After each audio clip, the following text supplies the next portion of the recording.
mountain to start, and then you're in this one. Okay.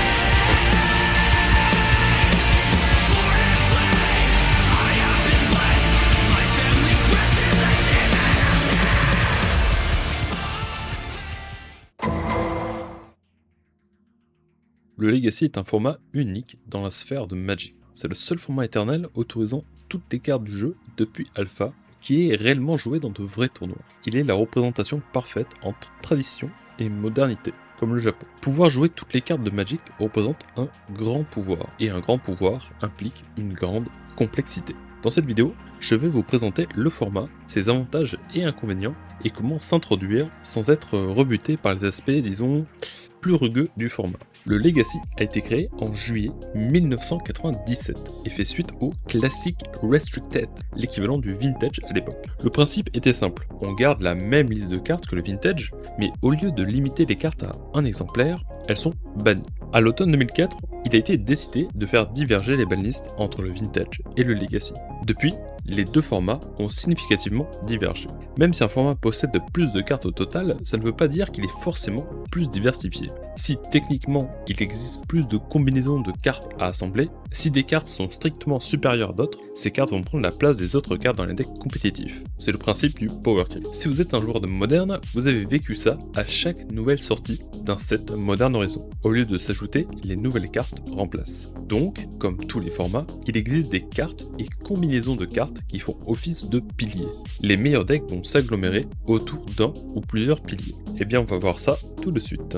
Et je vous retrouve en live pour la présentation de ces piliers. Alors je vous préviens, je vais skip tout ce qui concerne uniquement les mana base. Donc en premier, nous avons Force of Will avec 55% de représentation. Donc il y a quand même plus de la moitié des decks en Legacy qui jouent Force of Will.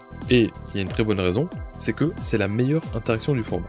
Elle définit les règles d'engagement en Legacy. Et la raison est simple, c'est qu'elle change une règle fondamentale. En Legacy, même si vous êtes tap out, c'est-à-dire que tous vos terrains sont engagés, vous pouvez quand même jouer Force of Will tant qu'il vous reste 2 cartes en main, Force of Will et une autre carte bleue.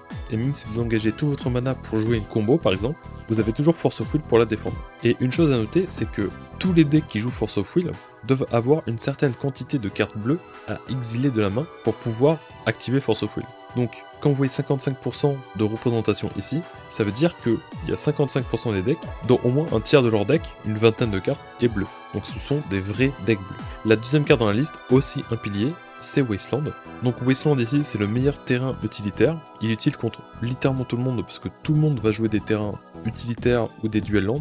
Donc d'office, on va la jouer, parce qu'il y a des decks big mana où il y a des terrains qui doivent être gérés, et c'est le meilleur removal de terrain. Mais également, même contre les decks bicolores, type tempo, très stable, bah des fois vous allez juste détruire un terrain, et ils vont pas en piocher d'autres, et ils vont perdre tout seuls. Donc ça peut donner des free wins, ça peut mana screw des gens, ou color screw des gens, et toutes les free wins, on les prend. Donc une des conséquences de Wasteland, c'est que, puisque tout le monde en joue, imagine une partie où il y a 2 decks tempo, qui jouent tous les deux 4 Wasteland s'affrontent, ça veut dire qu'il y a de grandes chances dans le début de la partie qu'il y ait entre 1 à 3 Wasteland qui se jouent. Ça veut dire que les deux joueurs vont se détruire l'un l'autre le double, parce que vous détruisez Wasteland pour détruire une land, donc il y a entre 2 à 6 terrains qui sont détruits dans les premiers tours de la partie. Donc ça vous donne une idée de pourquoi c'est si compliqué d'atteindre 4 mana ou plus en Legacy, si tout le monde joue 4 Wasteland. Et donc c'est une des raisons pourquoi quasiment tous les decks peuvent opérer avec 1 ou 2 mana pour quasiment jouer tous leurs sorts. Ensuite, on a Brainstorm. Alors Brainstorm, c'est juste le meilleur cantrip du jeu, à 51%. Il est toujours joué en combinaison avec des fetch, parce que Brainstorm est fort uniquement si vous pouvez mélanger les 2 cartes que vous reposez sur le dessus du deck. Et donc c'est pour ça, les 4% de différence entre Force of Will et Brainstorm, c'est tous les decks qui n'ont pas accès à des fetch, mais qui jouent quand même bleu. Il y en a quand même pas mal. Mais en termes de pure puissance, Force of Will et Brainstorm sont plus ou moins équivalents. Ensuite, on a Ponder. donc c'est juste le deuxième meilleur cantrip. C'est beaucoup moins fort que Brainstorm, mais ça reste très très fort. Et quasiment tous les decks bleus qui jouent des fetch vont jouer Brainstorm et Ponder. Et du coup ça permet de bien fluidifier les jeux, parce qu'avec 8 cantrips dans votre deck, vous êtes très stable pour soit trouver du mana, soit trouver n'importe quelle carte dans votre deck. Ensuite on a Saisie, à 40% de la méta. Alors c'est un peu spécifique au méta actuel, où le noir est une couleur extrêmement forte, et Saisie est l'une des meilleures cartes interactives du noir, mais c'est pas un pilier du format. Voilà, on va pas jouer du noir pour jouer Saisie. Ensuite on a Lotus Petal, alors pareil, c'est plus une carte qui accompagne les decks, c'est pas vraiment un pilier du format. Elle est jouée dans toutes les stratégies face mana, que ce soit des decks Stompy ou des decks combo, où on veut accélérer des cartes. Et à 32% de représentation, on a Tamiyo. Et personnellement, je commence à considérer Tamiyo comme un vrai pilier du format, même si elle est sortie il n'y a pas très longtemps, à peine plus d'un an. Et en fait, elle est le pilier de tous les decks Fairplay bleus. Vous allez avoir dans énormément de decks tempo, c'est la menace de Dimir tempo. Et en fait, ce qui la rend complètement over the top dans ce format, c'est son interaction avec Brainstorm. Parce qu'avec Brainstorm, elle flippe instantanément.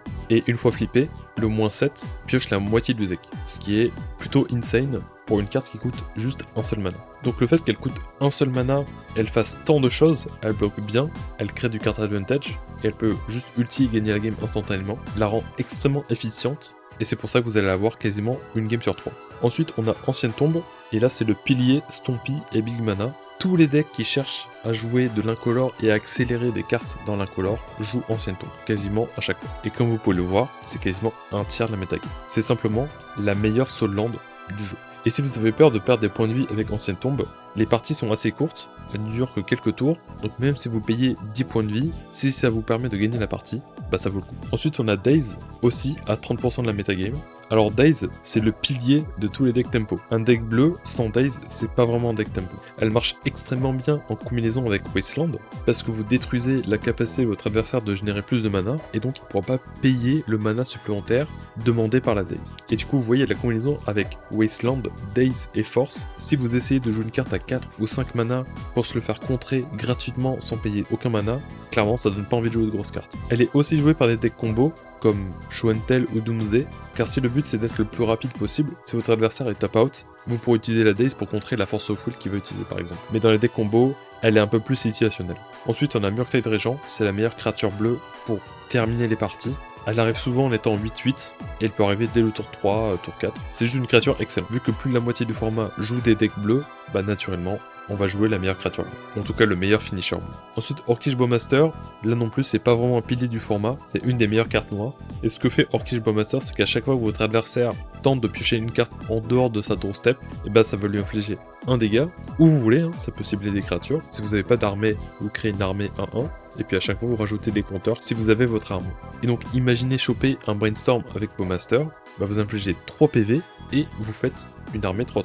Ce qui est assez insane pour une carte à 2 mana. Alors maintenant, tout le monde a appris à jouer autour de Bowmaster, mais la carte est juste extrêmement efficiente et punit quand même des decks bleus qui piochent un peu trop de cantrip ou The One Ring qui est aussi beaucoup joué. Ensuite on a Sword to Plowshare à un quart de la metagame également. C'est juste le meilleur removal du format et il est blanc et donc c'est le pilier de tous les decks bleus. En général, si vous jouez du blanc, c'est pour avoir accès à Sword to Plowshare qui est le meilleur removal du format. Et la dernière, Brazen Borrower, c'est juste une carte bleue utilitaire qui est jouée dans tous les decks bleus quasiment, en tout cas dans tous les decks tempo pour sûr.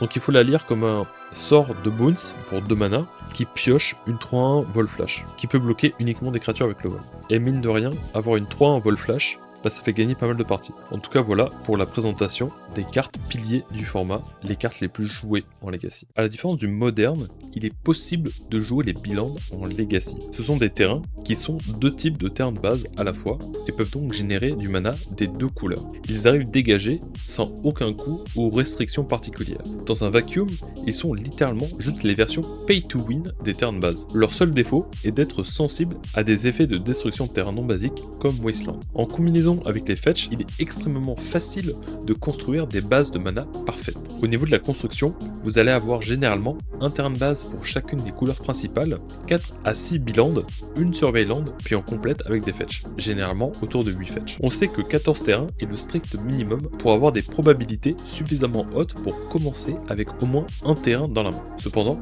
vous allez rencontrer 2 problèmes si vous ne jouez que 14 terrains. Le premier, vous voulez sûrement jouer plus qu'un seul terrain dans la partie. Le deuxième, vous voulez avoir accès à tous vos couleurs de mana à tout moment. Pour le premier problème, le fait que tous les decks jouent quasiment aucune carte coûtant plus de 3 mana et que tous les decks bleus jouent 4 Brainstorm et 4 Ponder résout ce problème de consistance. Pour le second, comme mentionné au-dessus, les listes jouent 1 à 2 terrains de base en moyenne. Tous les autres terrains sont bicolores. Donc si vous jouez bicolore, au moins 12 de vos 14 terrains peuvent générer les deux couleurs. En ajoutant chaque terrain de base, ça fait 13 sources de couleurs pour les deux couleurs, là aussi en adéquation avec le nombre minimum requis pour être stable. C'est pour ça que vous verrez énormément de mana base qui vont jouer ce noyau de 14 terrains, puis une tonne de terrains utilitaires au conditionnel comme Wasteland, Ancienne Tombe, Gaea's Cradle, Boseiju, etc. Une question que vous pouvez alors poser, c'est puisque les mana bases sont stables, pourquoi ne pas jouer 5 couleurs avec les meilleures cartes pour chaque couleur? En effet, en 2 fetch, vous pouvez accéder aux 5 couleurs en fetchant par exemple Thunder Launch plus Savannah. Cependant, il y a 2 problèmes en voulant ajouter une 3ème couleur ou plus dans votre deck. Le premier, c'est que vous devez augmenter votre noyau de mana. 14 cartes n'est pas suffisant pour être consistant dans les 3 couleurs. Il faut donc rajouter des bilands et s'exposer plus souvent à des mana flood, des moments où vous piochez trop de terrains. Si vous ne voulez pas augmenter le nombre total de terrains, ils vont donc prendre la place des terrains utilitaires. Le second problème, c'est que Wasteland peut maintenant être utilisé pour couper stratégiquement l'accès à l'une de vos couleurs au cours de la partie. Se faire waste un terrain utilitaire n'est pas si grave, car c'est comme se faire gérer une créature. La partie peut continuer. Mais se faire couper d'une couleur, en plus d'attaquer votre génération de mana, ça va vous empêcher de jouer des cartes de cette couleur. Et ça peut compromettre votre partie. C'est pour ça que la vaste majorité des decks sont soit des decks bicolores, soit des decks bicolores qui splashent très légèrement une 3ème couleur. Ou alors des decks monocouleurs qui sont en réalité des decks bicolores, une couleur normale et l'incolore comme 2ème couleur pour intégrer Ancienne Tombe et tous les autres terrains incolores générant plus que 1 mana. Et puisque nous étions sur MTG Top 8, regardons maintenant plus en détail les différents archétypes que vous allez affronter. Alors voici la metagame breakdown du Legacy ces 2 dernières semaines. Je vais présenter rapidement tous les decks qui sont à 5% ou plus de représentation. Donc le premier c'est Dimir Tempo à 12%. Donc Dimir Tempo, comme son nom l'indique, c'est l'archétype Tempo. Ça a quasiment été l'archétype le plus joué en Legacy de tout temps. Et donc l'archétype Tempo, il a toujours cette base bleue avec Force of Will, Ponder, Brainstorm, Daze, maintenant Tamiyo qui s'ajoute, et on va lui rajouter une autre couleur, une couleur secondaire pour avoir de la bonne interaction en plus et des bonnes menaces. Ici c'est le noir, les bonnes menaces c'est Orcish Bowmaster, Baurgoyf, et la bonne interaction ça va être les saisies, les Fatal Push, Snuff Out et Hymn to Tour. Ensuite le second deck, Artifact Blue. Le deck Artifact Blue repose sur 3 piliers. On a le pilier Force of Will, le pilier bleu ici. Ensuite, on a le pilier Ancienne Tombe pour l'accélération de mana. Et le dernier pilier, c'est Urza Saga. C'est le pilier Artefact qui est un peu niche. C'est pour ça que je ne l'ai pas mentionné. Mais quasiment tous les decks Artefact un peu basés sur des combos des créatures vont jouer Urza Saga. Et donc le principe de ce deck là, c'est un deck agressif qui cherche à jouer des grosses créatures avec de grosses stats le plus rapidement possible, idéalement dès le premier tour. Et donc pour faire ça, il y a les synergies Artefact avec Moxopal, Kappa Cannoneer, Pinacle Emissary. Vu que c'est un deck monocouleur qui joue des cartes avec des coups incolores, on se permet de mettre Ancienne Tombe. Puisque c'est un deck Artefact, il y a Urza Saga. Et après, tout simplement, on a le package bleu pour avoir accès à Force. Donc voilà, c'est juste un deck agressif avec comme interaction Force of Will. Ensuite, comme troisième deck, on a Eldrazi Aggro, qui est le meilleur représentant d'un deck Stompy. Et donc un deck Stompy, c'est quoi? C'est simplement un deck qui joue une tonne de Soul Land. Donc ici, on a Ancienne Tombe, Eldrazi Temple qui génère 2 mana, City of Traitor qui génère 2 mana, même si on n'en joue pas beaucoup, Eyes of Ugin qui génère 2 mana, en réalité réduit le coût de 2 mana des cartes Eldrazi. Et ici, c'est donc un Stompy Eldrazi, parce qu'on a Eldrazi Temple qui est spécifique à la tribalité Eldrazi, et on joue l'ensemble des meilleures cartes agressives Eldrazi. Donc comme vous pouvez le voir, un deck agressif avec plein de créatures, qu'on essaie de jouer en avance via Ancienne Tombe et Eldrazi Temple. Ensuite, dans la catégorie contrôle, on a Bant Control. Alors les decks contrôle en Legacy maintenant, ça va être des decks bleus fair play. Du coup, on a toujours Force of Will, Ponder et Brainstorm bien sûr, mais souvent Wasteland va être cut et Daze va être cut. Par contre, on a toujours Tamiyo ici. Et l'avantage de cut Wasteland et Daze, c'est que ça permet d'être un poil plus gros et de jouer un poil plus d'interaction. Dans ce cas ici, Beanstalk, c'est la carte qui va un peu over the top, ainsi que la combo Felia et Quantum Riddle. Et le fait de ne pas jouer 4 Wasteland, ça permet d'avoir une mana base un peu plus utilitaire pour pouvoir jouer les land binding, les 5 types de couleurs. C'est un des rares decks qui joue plus de 2 couleurs d'ailleurs. Ensuite on rentre dans la catégorie combo avec Show and Tell à 7%. Comme vous pouvez le voir ici, Show and Tell c'est un deck combo bleu, donc on a Force of Will bien sûr avec Ponder, Brainstorm et Ancienne Tombe, car l'un des composants de la combo notamment ici Show and Tell, a 2 incolores et donc on peut l'accélérer avec Ancienne Tombe. Donc ce deck là fait partie de la catégorie deck combo bleu. Voilà, c'est les decks combo qui peuvent se permettre de jouer Force of Will. Parce que la combo avec Show and Tell, c'est pas forcément l'une des meilleures combos en Legacy, mais parce qu'elle peut jouer en mono bleu, et donc avoir accès naturellement à Force of Will, Ponder, Brainstorm sans aucun sacrifice, immédiatement ça rend cette combo bien plus intéressante dans le format. Et ensuite notre dernière catégorie, on a Storm à 5%. Alors pour moi les decks Storm, c'est tous les decks qui vont contenir LED. Donc c'est cette carte là. Et cette carte demande de sacrifier toute sa main pour gêner 3 mana d'une couleur. C'est un Black Lotus, mais il faut défausser toute sa main. Et malheureusement, pour jouer votre sort, il faut d'abord générer le mana. Donc il faut d'abord défausser votre main. Donc ça ne marche pas. Vous ne pouvez pas utiliser LED pour jouer un sort de votre main. Et du coup, le défaut de devoir défausser toute sa main pour jouer un sort, c'est que si vous utilisez LED pour jouer une carte de votre combo, eh bien vous ne pouvez pas vous protéger avec Force of Will, car vous allez la défausser en utilisant l'effet de LED. D'ailleurs, vous ne pouvez utiliser aucun contre de votre main. Donc tous les decks combos qui utilisent LED, ça va être généralement des decks plus rapides, plus linéaires, qui vont essayer de proactivement disrupter votre adversaire pour retirer les Force of Will des mains adverses pour pouvoir passer la combo. Et d'ailleurs, ici vous voyez Saisie et Duress qui sont là pour défausser les Force of Will adverses. Il existe plusieurs variantes de deck Storm, mais tous les decks Storm quasiment jouent LED. La problématique pour un nouveau joueur en Legacy peut être de découvrir toutes les façons possibles de perdre une partie, tout en restant fun. Contrairement aux standards et aux autres formats, il n'y a pas vraiment le temps de voir venir les combos qui terminent la partie. Elles vont souvent être exécutées en un seul tour, parfois à partir d'un terrain vide. Par exemple, vous engagez tous vos manas pour jouer une créature, puis votre adversaire va jouer Crop Rotation, changer un de ses terrains pour Dark Depth, activer un terrain qui va la copier, et à cause d'une mécanique bizarre, vous faites maintenant face à une 20-20 vol indestructible. Et spoiler, elle attaque au prochain tour, donc vous êtes mort. Ou alors, vous commencez un autre match, votre adversaire commence, il joue une ancienne tombe, exile un Simian Spirit Gate de sa main, et joue Blood Moon dès le premier tour. Vous regardez votre main, vous avez des terrains de base dans mon deck, mais malheureusement aucun dans votre main, et vous n'avez que des fetch pour aller les chercher. Dommage, vous n'allez pas jouer à Magic cette partie. Ce que je décris ici, c'est la base du format. Ce sont des expériences qui vont arriver régulièrement. Du coup, votre expérience au début va être assez misérable, car vous ne savez pas autour de quoi jouer, quel combo anticiper, et vous n'aurez pas le temps de le deviner au cours d'une partie. En ce sens-là, le Legacy est un peu équivalent à des jeux de combat comme Street Fighter. Pour apprendre, il faudra faire face à toutes ces combos, et la plupart du temps, vous allez perdre face à ces combos. Cependant, une fois que vous savez à quoi vous attendre contre les différents archétypes, le problème se résout de lui-même. Il vient alors la seconde problématique, c'est comprendre qu'aucun permanent, ni aucune zone du jeu n'est safe. Une grosse majorité des interactions dans ce format se fait via des sorts qui sont gratuits. Rappelez-vous, Force of Will est la carte la plus jouée. Donc si votre adversaire a 2 cartes en main, n'importe lequel de vos sorts peut potentiellement être contré, peu importe le tour. Également, Wasteland est aussi joué massivement et elle attaque directement votre mana base. Cela veut dire qu'il existe beaucoup d'interactions et d'heuristiques qui sont spécifiques au Legacy et qui ne se traduisent pas vraiment dans les autres formats. Donc même si vous avez beaucoup de connaissances que vous importez depuis le standard ou le Pioneer par exemple, il faudra apprendre toutes les nouvelles heuristiques spécifiques au Legacy. En ce sens, le Legacy est un peu isolé dans son coin. Alors vous allez me le demander, pourquoi jouer à ce format de fou furieux?